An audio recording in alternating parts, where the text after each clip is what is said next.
1, a 2, a 1. It's time for the Better Horses Radio Show. So let's saddle up and ride as we explore the Western way of life, horses and cows, family and friends, a relationship with the land, and a relationship with God. It's all here on Better Horses Radio. Now let's hit the trails with the Better Horses team. And you are dialed in to Better Horses Radio. I'm Ed Adams. And I'm Merle Arbo. And we're coming at you with another exciting episode of just talking about horses. And also, Merle, we get to talk about cattle. Yeah, we've got it all in this show. You're not going to want to miss a second of this one. This is a good one.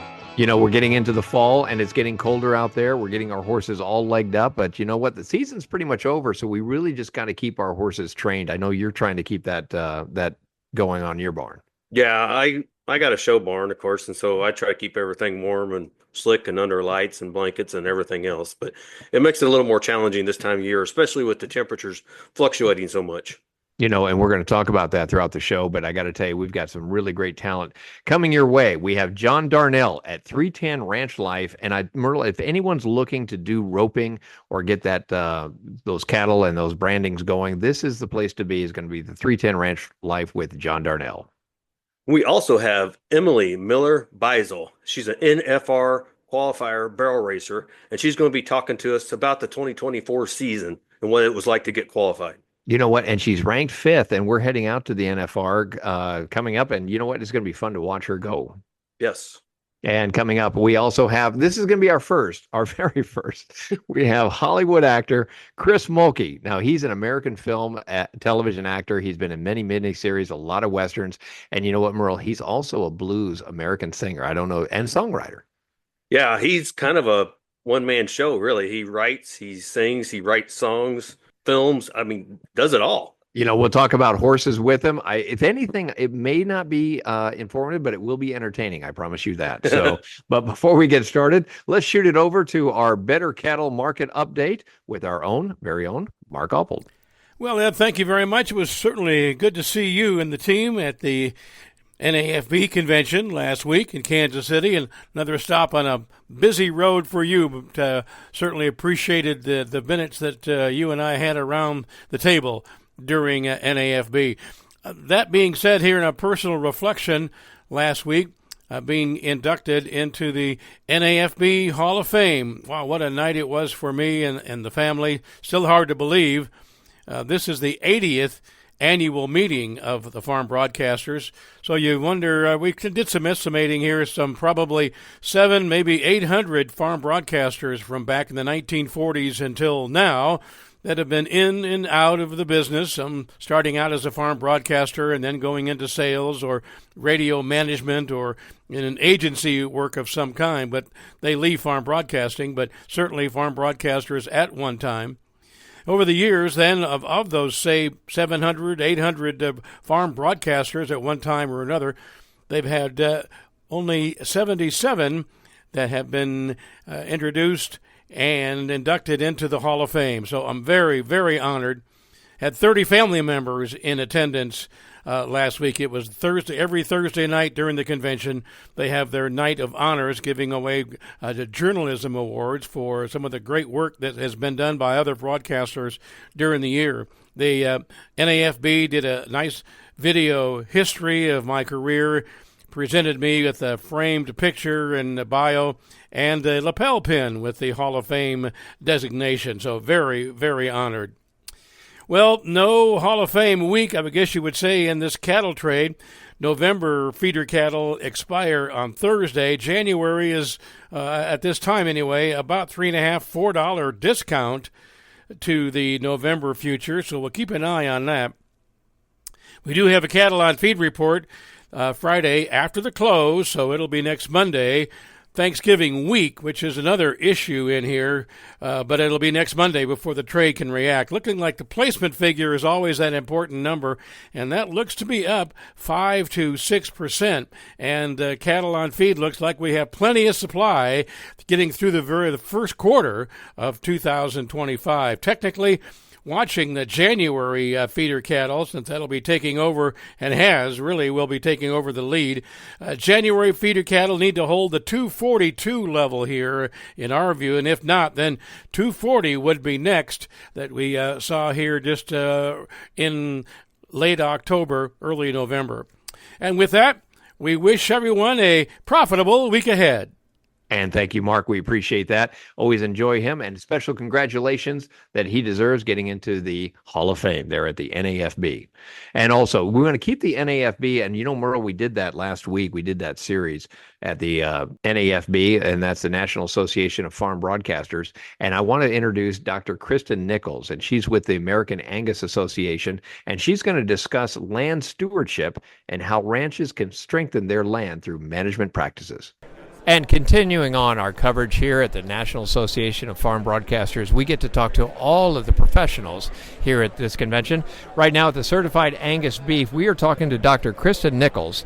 And Dr. Kristen Nichols, thank you for joining Better Horses. No problem. Happy to be here. And welcome to Kansas City. I know you're from Ohio.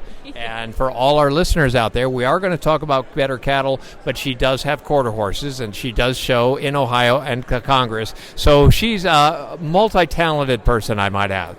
Dr. Kristen Nichols, we're going to talk about land stewardship and exactly what you're doing with the Noble Research Institute and what that entails. Yeah, absolutely. So the Land Stewardship is a new program that we launched, like you said, in partnership with Noble Research Institute. We launched that on November 1st, so not too long ago. If you want to check out more on that, I will say there's a website for it. If you go to cabcattle.com, that's where you can find more info on it if you're interested as a producer going through that. But just high level, what that education course is it's an online, module-based, continuous education style platform.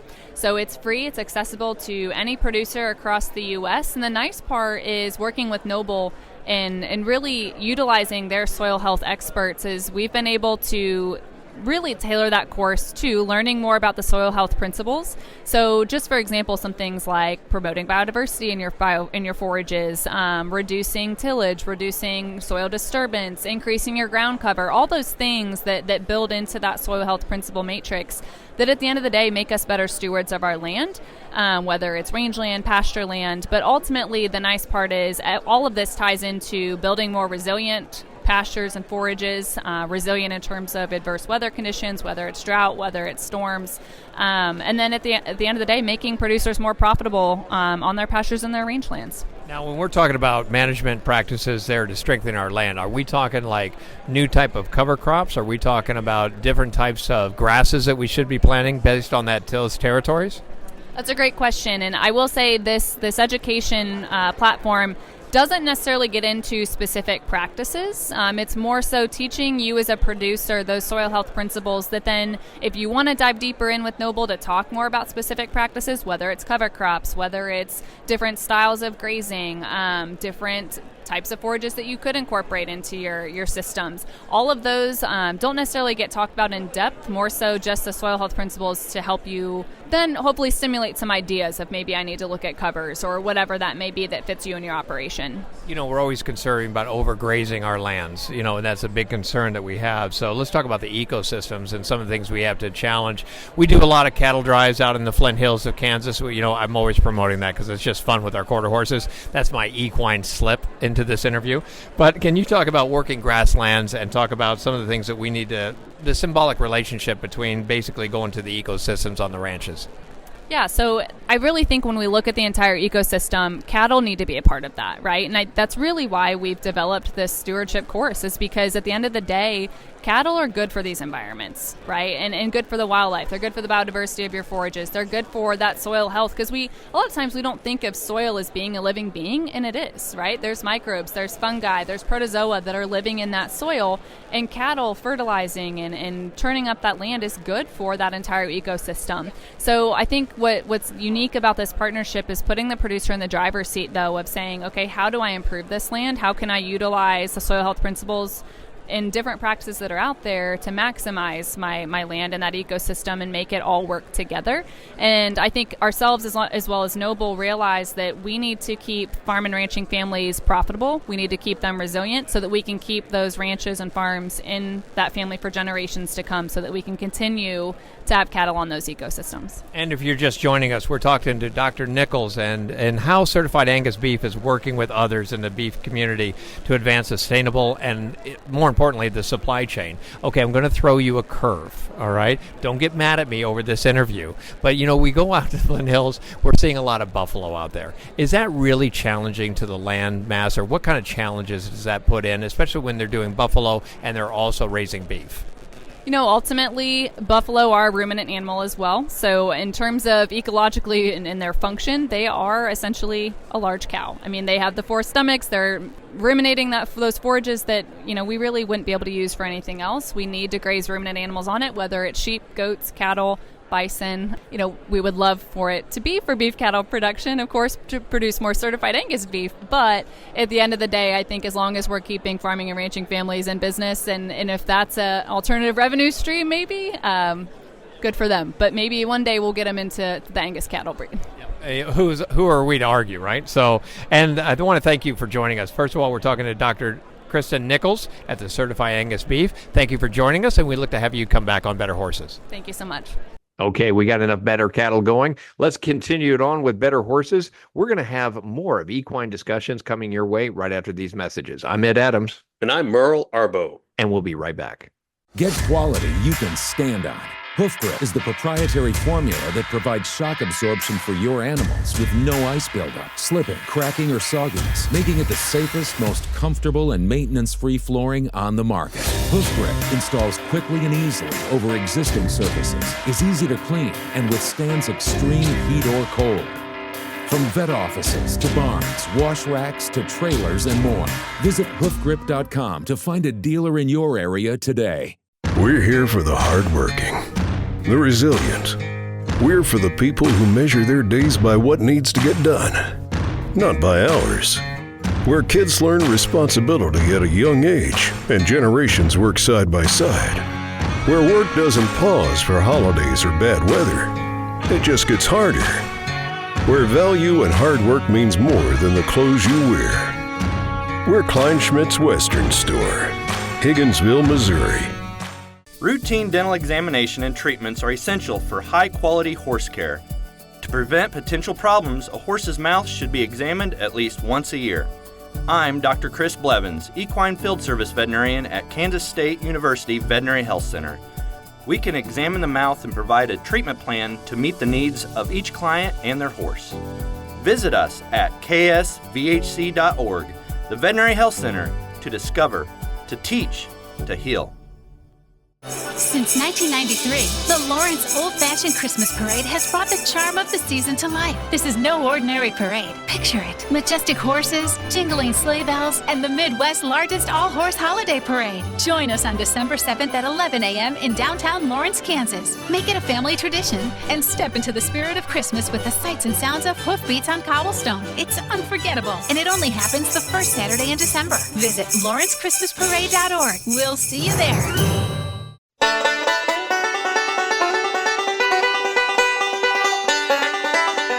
You are listening to Better Horses Radio. Thank you for joining us. I'm your host, Ed Adams. And I'm Merle Arbo. And we want to thank you for staying with us on this episode. And Merle, we got a great segment coming up. And the following segment's been brought to you by the Kansas State University College of Veterinary Medicine. And they really know what they're doing out there. So I'll tell you what, in this segment, as promised, we're going to talk about horses. But I wanted to let you know, Merle, when people come up and say to me, I want to get better at my roping, or I just want to rope, I really just say only one thing. I say, go to 310 Ranch Life. And these guys are the most in-depth roping instructional clinics that they put on the videos on the internet.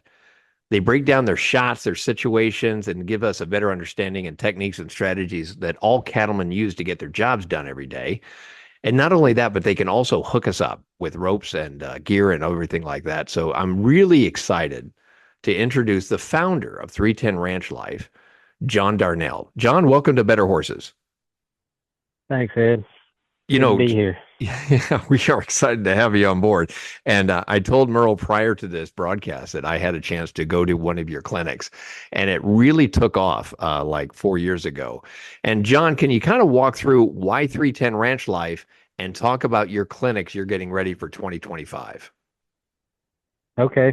We've got a pretty intensive clinic schedule set up for this spring. We've been trying to grow it for 2025. So basically from February till middle of April, we're cramming in 8 clinics, which is a lot when it comes to travel and then just the amount of time that you spend on the road. And then the other things that we've got going on too. So kind of our time of year for clinics this year or 2025 is going to be spring. So It's going to go quick. And I also mentioned to Merle that, you didn't start off doing clinics and things of that sort. When we got you, you were off in Alabama or Louisiana. You moved to Oklahoma. Just how did this, you're the founder of 310 Ranch Life. So this really took off. You're really introducing people into roping and the techniques and the strategies you have behind it. You're very gifted. So talk about how you originally approached the ranch rope dealership that you put together. Okay, well, in the beginning, and I'll have to nutshell it, but in the beginning, I was just a working cowboy and worked for a big stocker operation down in South Central Alabama. You wouldn't think that would be cowboy country, but it is cattle country. So we started a lot of cattle down there, and we had to doctor everything, using your horse and a rope. So I just got very proficient based on starting a lot of numbers of cattle. So cattle were sick. We were straightening them out. So it was a liver die deal, and you had to stay and get it done. So from there, really kind of stumbled into the rope business. The ropes we were using on a day-to-day basis was something that we discovered that we could market. And the way that we discovered we could market was my son Dalton asked me to reluctantly wear a GoPro one day while I was working. And I didn't really want to. I was pretty grumpy at the time because I was a little overworked. But anyways, I wore it. And when I did, the cattle that I doctored that day were pretty epic, and I kind of saw, somebody could actually be sitting in my seat and see what happens whenever I was working, and I thought that was pretty neat. And then we kind of discovered that whatever was in front of the camera, we could market, and the most logical thing was the ropes we were using. We were pretty much experts as far as the tools we had. Kind of discovered once again that we're pretty good at marketing. Didn't have any training at all. We just would put out there what was cool, what we thought was neat, and what we thought people would want to see. And really, honestly, we were pretty much the first one. I hate to say this, but I don't. We're pretty much the first ones in our industry to utilize that GoPro on a kind of a big basis as far as social media goes and all the avenues of being able to market today. So we're right at the tip of the spear. I would say our industry, as far as all of that goes, social media marketing is catching up for sure. But then we were probably 10, 15 years behind everybody else as far as markets like professional bass fishing or hunting or markets that are like that. They were more up to speed as far as the way that you market social media wise. So it was we really just kind of stumbled across it. Well, and John, I know you've seen I don't know how many thousands of ropers and you've been horseback and so can you tell me a little bit about your ability to teach, like without injuries, and how do you stay injury free? As far as injuries go, I'll say this: roping, riding, all of it is simply a skill set. So it's no different than carpentry or plumbing or any trade.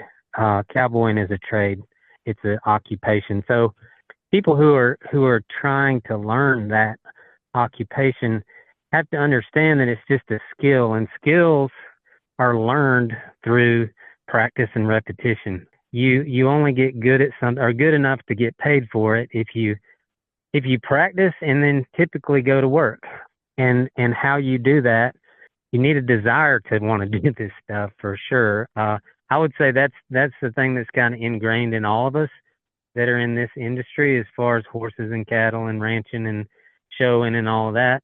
I'd say genetically speaking, we have the disposition to want to do this stuff. So the desire is all you need. The rest of it is simply skill set. So I look at the way that I train myself. I look at the way that I learned.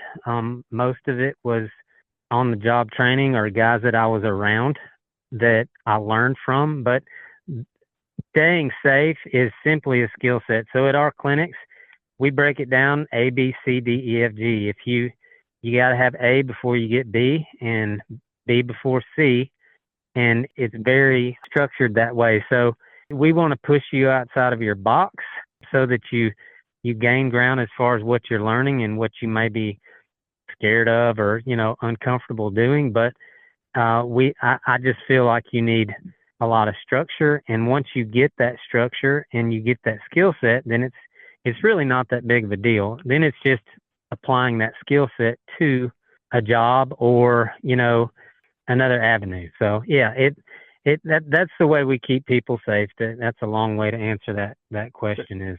Sure. So in other words, Merle, that you're not going to lose a thumb when you stay with John. John, I don't want to underestimate your ability of horsemanship on doing this. A lot of people practice on the ground on the ropes, but you also have to have a good steed under you when you're doing all this. That would be your platform. That's your platform to do your work. So you need to have a willing partner. They need to understand, and you need to be able to communicate to your horse, and your horse needs to be able to understand what you're communicating. So that is probably, other than, your ability to handle a rope can be learned on the ground. Your ability to feed rope, go to the horn can be learned on the ground. When you take that skill set to an animal, that's a totally different skill set, is horsemanship. So, and being able to communicate to your horse. So that both things have to be learned at the same, I would say at the same speed. You probably learned quicker on the ground roping, or can. I know a lot of guys that can rope but cannot communicate. And that's where you kind of get in trouble. So you kind of got to watch out for that at the clinics, but that's a huge part, is being able to break down what a guy has to, or a gal needs to know about handling a rope with an animal on the end of it, with another animal. And honestly, roping the calf is usually the easy part. What happens after what happens after you get it roped is where a lot of the learning comes in. So that's where people will struggle. And that's where your skill set really has to hit home. If you're just joining us, we're talking to John Darnell, founder of the 310 Ranch Life. And if you want to know everything there is to know about roping and get really good sound instructional clinics and videos, this is where to go. John, you're setting up your 2025 clinics right now. I assume it's going to be on your website. And can you tell everybody where your website is? Yeah, that'd be 310ranchlife.com. Yep, all our clinic schedules will be there. You just go up under education, and you can find where we'll be and when we'll be there. There you go. And that's John Darnell. He's the founder of the 310 Ranch Life. Merle, we've got more better horses coming your way. I want to thank John for joining us. And John, we got to have you coming back and giving us an update of what's going on over there at your group. I'll sure do it, Ed. Thanks for inviting me. All right, everyone. Why don't you stay with us? We're going to be right back after we get a word from our sponsor. I'm Ed Adams. And I'm Merle Arbo.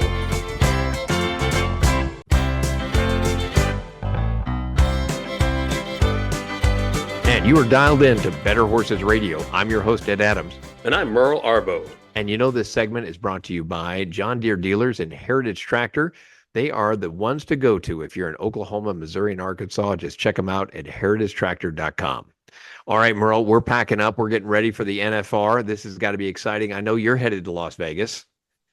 Yes, yeah, we're looking forward to that. And one of the biggest things at the NFR is we always like to watch the barrel racers, and it is going to be highly competitive. And one of the people that we've got coming up as our guest right now is Emily Miller Beisel. She's going to be ranked 5th in the NFR barrel racing contenders, and she's had a heck of a 2024 as she won a lot of these rodeos in Jackson, Mississippi, and Sydney, Iowa, also in Albany, Kansas, took second place in places like Reno, Dodge City, Deadwood, South Dakota. She travels all over the country just to get all her points. So I'm going to be excited and honored to have her on Better Horses. Welcome, Emily Miller Beisel, to Better Horses. Hello, Emily. Hey, thank you guys so much for having me. Well, congratulations for the NFR. And I know you're going to get packed here soon. So walk me through that. What's your process here, and how's your horse doing? And talk about your horse. Yeah, it is crazy. Because out in Vegas, we're not just competing, for the 10 nights in a row, which, 10 nights in a row is a lot for us in general, but, we have a lot of PR events. We go meet the fans, do signings, have banquets and dinners. And so the cowgirl stuff I'm pretty good at, but trying to dress up for the red carpet events is a little bit of a challenge. So, working hard to get all that gathered up, and I will take 3 horses out there with me. I'm pretty fortunate. I actually won money on 6 different horses this year throughout the season. I'm taking the 3 that I believe are the best fit for the arena there in Vegas at the Thomas and Mack Center. And then I'm pretty fortunate I get to ride a grand entry horse, because I'm sure you guys have seen that wild grand entry when they introduce all the states. And he's already out there, so I get to borrow one for that. So one less horse to haul, but still taking 3. Emily, you went to 70 rodeos. You have now teed up $154,000 in winnings. You're ranked 5th in the NFR. And are these horses the ones that were with you from the very beginning, or have you been switching out? I know you said 6. So which ones have been with you the whole time? Yeah, I guess I kind of pride myself on that I put horses in the correct situation for them to excel. Just because some of them do better in big pins, some of them do better when the ground's deep or if the barrels are further off the fence. So knowing their strong suits is something that's really important. And that's why I'm only taking 3 to Vegas. I've got others that were big contributors at home, but the blind first barrel, and what I mean by that is when we come down the alleyway, you actually can't see the barrels because it's a smaller pin and they're kind of hidden behind the fence. So basically you break the alleyway into the arena and all of a sudden you've got 2 steps and you've got to turn a barrel. And so just weighing all those factors helps me pick my strongest player. And I like to think of it, like you don't have a quarterback and a linebacker switch positions very often. So it's kind of the same thing in the barrels. It takes a team. As competitive as the barrel racing is, you've got to have horses that, really excel in each situation. That's something that's unique, I think, about rodeo is that all of our arenas are so different. We're running on a basketball court here in Vegas, but, when they had the NFR at Arlington, that was in a baseball stadium, and it was a huge pattern. It was a 16, 17 second pattern versus Vegas is a 13, 14 second pattern. So just weighing all those factors, there's a lot of strategy in it that sometimes, the crowd doesn't necessarily see, and they question, why we pick a certain horse. But no, the 3 horses I'm going to take to Vegas. Chewy is probably the one that you guys have seen me on the most this year. She's owned by 4M Equine out of Decatur, Texas. I'm very, very fortunate to get to ride her. This is the first time I've had a horse in my barn that I don't own. So I'm riding her for them, and she's just phenomenal. She's been phenomenal from the first time she was entered. She's actually already been to the NFR. She went in 2021 with Molly Otto. So she's got some good experience, a very, very consistent mare, handles the deep ground good. So since we draw positions, I'll probably ride her whenever I roll to the bottom of the ground, when it's rutted up, because she handles that well. And then Chongo is a gelding I've had with me for almost 7 years now. He's been my main horse at the NFR for the last, I guess my first 5 NFRs. He's getting a little age on him now, but I still think he's got a couple more go-around wins in him. And then Liza is the horse that I primarily rode at the finals last year, and she's just continuing to build steam, and she's a great little mare, really gritty, and she runs to the left. And so that also weighs in my strategy since she doesn't get to run in the tracks. She actually has to cross over and run in the other direction. So anyway, just things to think about, which is fun and, makes my brain busy. And so I guess picking a dress to wear on the red carpet shouldn't be so hard. Well, and Emily, I'm sure we've got a lot of young riders out there that are dreaming of competing at the NFR. Is there any advice you could give to those that are out there thinking, man, that's got to be cool to go out there and do that?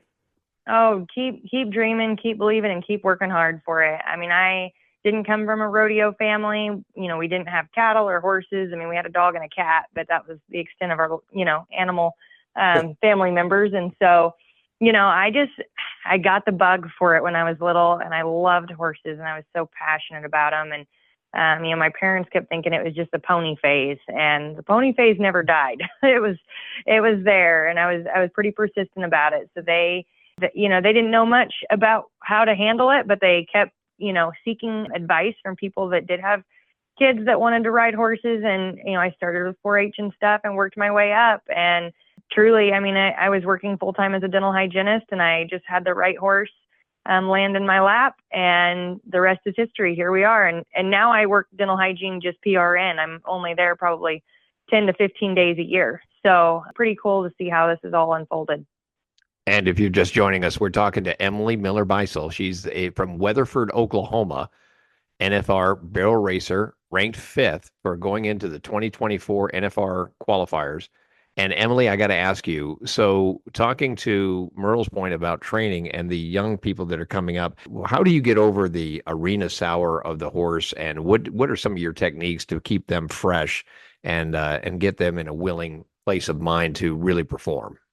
I think that we have to stay focused on their schedule, and sometimes it's easy just because of like aged events or deadlines or pre-entries.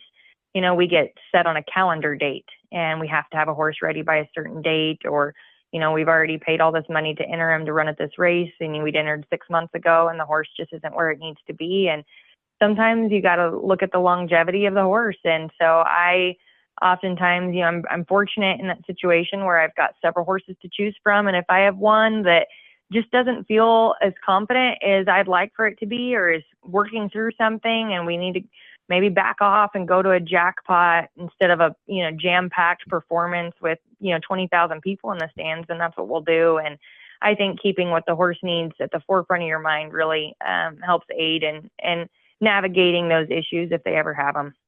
Okay, so now Merle and I are looking at each other and say, we can't let this interview go without her making a mention to footing, because that's everything what barrel racers want to talk about. So I'll give you that platform. Let's talk about the footing. You're in 70 rodeos. You've gone through so much footing. I can't even imagine what you've done. What's your process when you go into the arena to take a look at it? Oh, yeah. Well, first I ask if Randy has been there. Randy Spraggins, he's our ground guru. He's the guy that he's out there at the finals with us. I've got to work right next to Randy at several great events, and he's just fantastic. He's who fixed the ground at Cheyenne last summer and came in and just offers a lot of guidance and help and in any way. So sometimes the barrel racers, we joke, we want to be on the Randy tour. Wherever Randy goes is where we're gonna enter. But yeah, it definitely plays a factor, and some of it too with rodeo. I have a horse that loves trashy ground, and when I say trashy, it's just it's a little slick, maybe hard, firm, doesn't hold as good, not as soft and fluffy. And there's a fine line between soft and fluffy and too deep for our horses, especially if you draw on a lower position on the ground, like I'd mentioned earlier with the barrels at the finals. That's the only time of year that we run 15th on the ground. And so when we roll to the bottom of the ground, like that changes things. And, those are all factors that we've got to take into consideration. So I just try to look at my horse's style and figure out who's best suited for handling, the ground and the prep and go from there. Emily, we're all going to be there, and we're all going to wish you all the best, hoping you win the entire thing. I know you've got a lot of great competition out there, so we'll be watching you, and we hope everything goes well as you return to the NFR. This won't be your first time going there, and we'd like you to come back on Better Horses. Awesome. Well, thank you guys so much for having me, and I appreciate the support. It should be a fun 10 days. That'll be good. Okay, NFR barrel racer Emily Miller Beisel from Weatherford, Oklahoma. We're going to have more Better Horses coming your way. And Merle, you're going to love this next guest all the way from Hollywood talking about how to ride horses. Hi, I'm Dr. Dylan Luter, a specialist in equine performance medicine at the Kansas State University Veterinary Health Center. Our new service focuses on lameness diagnosis, advanced imaging, physical therapy, and regenerative medicine for horses with injuries preventing them from performing at their best. We can treat a variety of conditions and design a customized rehabilitation plan to meet the needs of each client and their horse. Visit us at ksvhc.org, the Veterinary Health Center, to discover, to teach, to heal.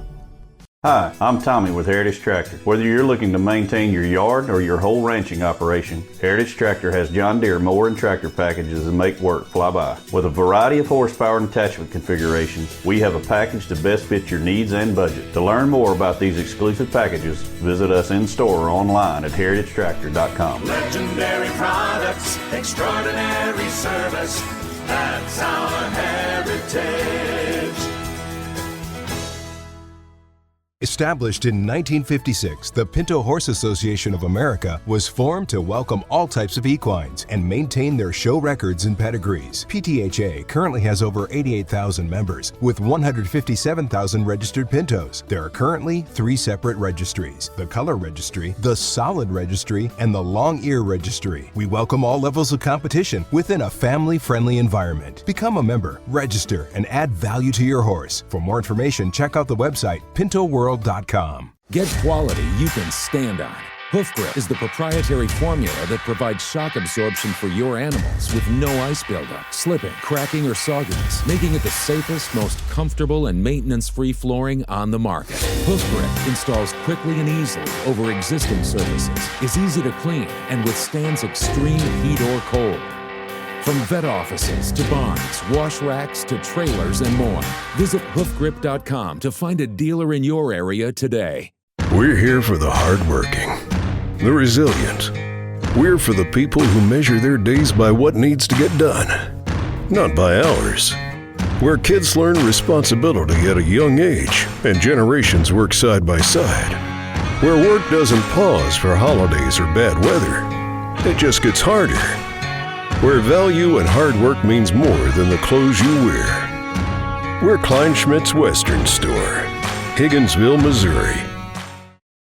It's time to go with United Mosquito and Fly Control's premier fly system for fly control in your barn, providing relief for horses from the stress of fighting flies, and also makes the barn more pleasant for everyone in the barn. Easy, effective, and safe. With United Mosquito and Fly Control, we provide a full service. You as the barn owner don't have to do anything. We go everywhere and take care of everything with our friendly fast service. Call today at 913-558-3814 or email Paul at unitedmosquito.com.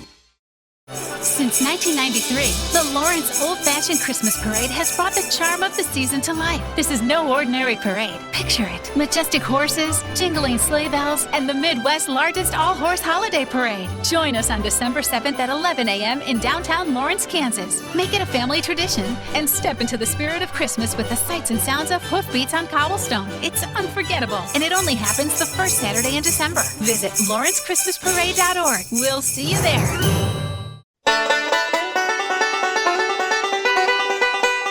Welcome back to Better Horses. Hey, Merle, this is getting to be a great show, and we're going to wrap it up with a little bit of entertainment. Sounds good. I'm looking forward to this segment. You know, we talk about horses. We get a lot of trainers, nutritionists, veterinarians coming in. I believe this could be our first professional Hollywood actor that is coming on board just to talk about his filming, talk about all about his horses. And if you're not familiar with him, his name is Chris Mulkey. He's a Hollywood actor, and he's also a Southern blues band and player, and he sings. He does a lot, and I want to welcome him to Better Horses. Chris, welcome to Better Horses Radio. Thank you, Merle. Baby, baby, baby, baby, baby, baby. Yeah, okay, I'm good.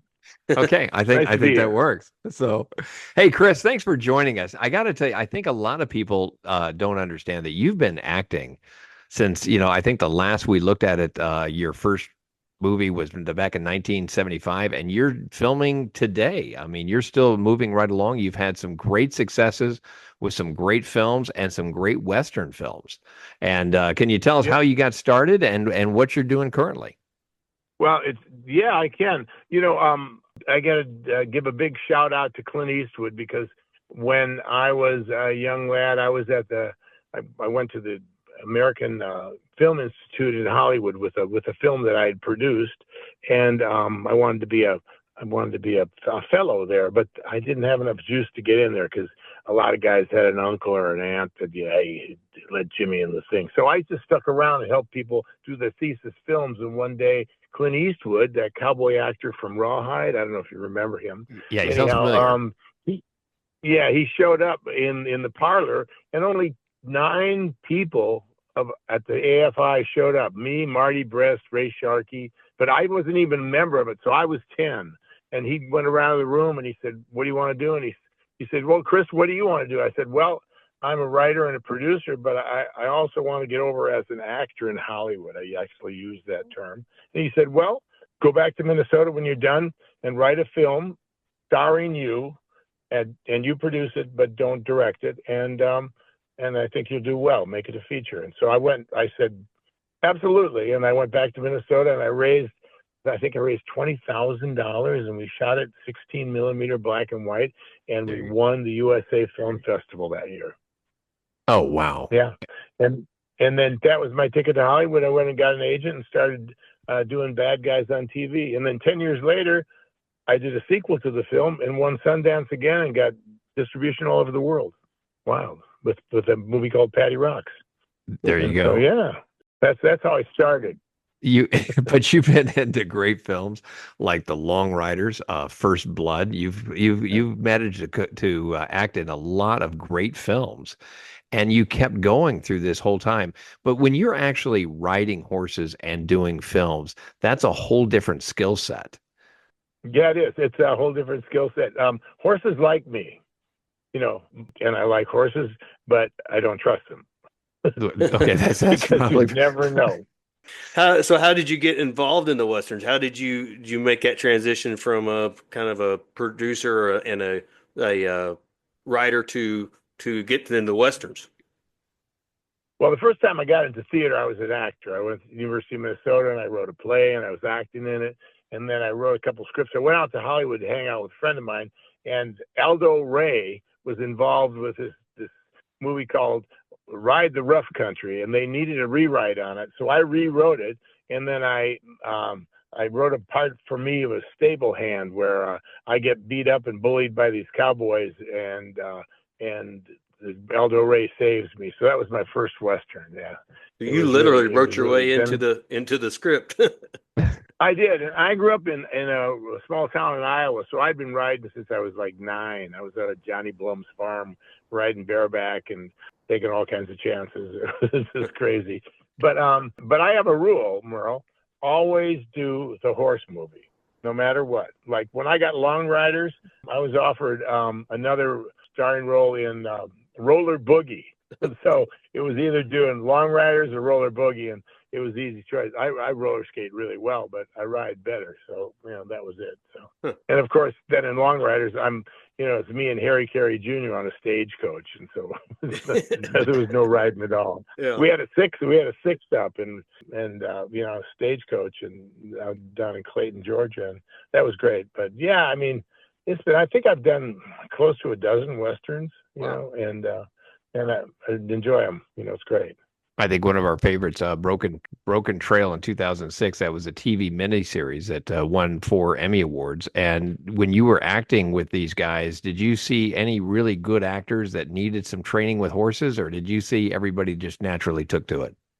Well, I'm going to take the high road and just say that Robert Duvall is a great rider, and so is Thomas Hayden Church, and me too. And maybe some of my outlaw gang weren't so good. They were a little floppy and sloppy. But we had a herd on set of 200 horses, and I was trying to get the girls back and steal the horses. I was the bad guy, and Walter Hill, who directed Long Riders, chose me to work in Broken Trail, and I thank Walter so much for doing that. It was a great experience, and working with Robert Duvall and everybody up there. It was Greta Sachi was in that, and It was, we were up in Calgary for 3 months. Yeah. Cool. Yeah. But so the correct answer is everyone rode fabulously. But check this out. So there's a scene where I ride up to, so Robert Duvall and his guys are camped out, you know, and it's nighttime, and I ride into their camp, you know, and I ride up to them. And I ground rein my horse, you know, right by the campfire, you know. That means for y'all that you just let the reins, you know, hit the ground, and the horse thinks he's tied up. It's an interesting thing. So, and of course I had my guys in the perimeter protecting me. And hey, mister, and he says, well, you've been trailing me. And I said, you know, well, you have something I want. You have my girls. And, well, you ain't going to get them. And everybody cocks their gun. And so before we did the scene, Bobby said, hey, Smokey, would you like to improv a little bit? We're going to improv a little bit. I said, okay, I'm ready for you. Whatever you want to do, Bobby. So in the scene, he goes, well, it ain't your night. And I said, yeah, I guess so, mister. And then I walk back to my horse, and I pick up the reins, and I put one foot in the stirrup, and he jumps up and he snaps the blanket in the face of my horse. Oh, man. And my horse wheels around. Now I got the horn and some manes in the rein, and we're going in circles. And I swing up on him, jack his head back the other way and stabilize him. And I'll say, I'll see you again, mister. And I crack my horse, and bam, we're out of there. And cut. And, and I come back and I go, Bobby goes, how'd you like that? Was that pretty good? I went, yeah, that was very interesting, Bobby. And so the next take, you know, I go, yeah, but I'll see you again, mister. And I go back to get my horse. Now my horse is backed away from the campfire. I had to go back and get him. And he did the same thing. And, but, you know, and I wasn't killed, and it was fine. And if you're just joining us, we are talking to Chris Mulkey. He's a Hollywood actor, talking to all of the Westerns that he was played in since 1975 to current day. Chris, what are you working on today? Today, right now, I'm going to go to the set. I'm doing a crime comedy called Boris is Dead. And it's about a guy who owns a restaurant, and he also owes $300,000 to the mafia. And the mafia comes in and needs to collect it, and I have to do all this evil stuff to get the money to pay off the mafia. And a whole bunch of people get killed, kind of like Fargo with the mafia. It's really good. And then after that, I do a scary movie, and then I do a Western in January called No Room for God. And it's about a guy that lives out by himself out in the prairie, and his son kind of tries to reconcile with him. Yeah. So I'm busy. You're very busy. Now here's our goal, Merle. Are you ready? We're going to get Chris out to our ranch. We're going to get him on a horse. We're going to get him on Better Horses TV, and he's going to talk about all of his filming. And I think it's going to be a great episode.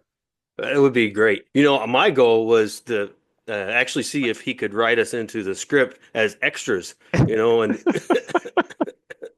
You're in. No room for God. There's no room for Merle and Ed. That might be there might be that. I wrote a song called "Careful What You Wish For." So, you know, that's yeah. But I just put 6 songs in a movie called The Inheritance, and they were all kind of Western and Americana movies songs. And I've got a Western coming out called Long Shadows. That's coming out in probably 1st of June, and it's just a wonderful movie about, you know, a kid who grows up and avenges the murder of his father. I play the judge who adjudicates the thing, Judge Holt. And so I got a Western coming out, and I'm supposed to be doing another one down here in Kansas City in July. So I don't know. Yeah, it's good. Well, we just need to hang out with you more, Chris. You should. Everyone, we're talking to Chris Mulkey. He's a Hollywood actor. He's been doing films for a very long time. Chris, I want to thank you for joining us here on Better Horses. It's always a thrill. We'd love for you to come back. Well, I will. I'll bring my horse. Well, it was a pleasure to be on. And let's go saddle up. Let's go. There you go. All right. Everyone, I tell you what, that's been Chris, and he's been just a delight to talk to. Really appreciate it and honored to have him on our show. Thanks, Ed. Thanks, Merle. I agree with you, Merle. This is probably our most entertaining segment we probably have with Chris. if you missed it and you're just tuning in, you're going to want to go back and rewind it a little bit there, because he was definitely entertaining. And we definitely got 2 encore roles of No Room for God. That'll be a Western being filmed. And I think we're extras. I think we're pretty much in. Hey, everyone, I want to thank you for tuning in, and also thank you for listening to Better Horses Radio. And you know what? If you're driving, if you're doing chores, or if you're riding horses, we invite you to listen to us on Better Horses Radio podcast. It's now available on Apple Podcasts, Spotify, Foxfire, Chrome, Echo, and Merle. You know what? We're even available on YouTube. Also, Ed, don't forget, Better Horses Fall Edition newspaper is out. We've got lots of great tips for horses and riders alike. And since we have Chris already coming on Better Horses TV, be sure to look for him as it airs on RFD, the Cowboy Channel, and streaming on Equus TV.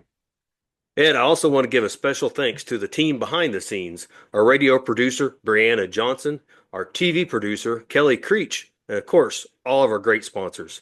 Hey, Merle, and thank you for joining me. And that wraps it up for this week. And you know what? We want to tell all our listeners, want you to all to be good buckaroos and buckarettes. Mind your mom and dads and be brave, but don't take any chances out there. Until next time, I'm Ed Adams. And I'm Merle Arbo.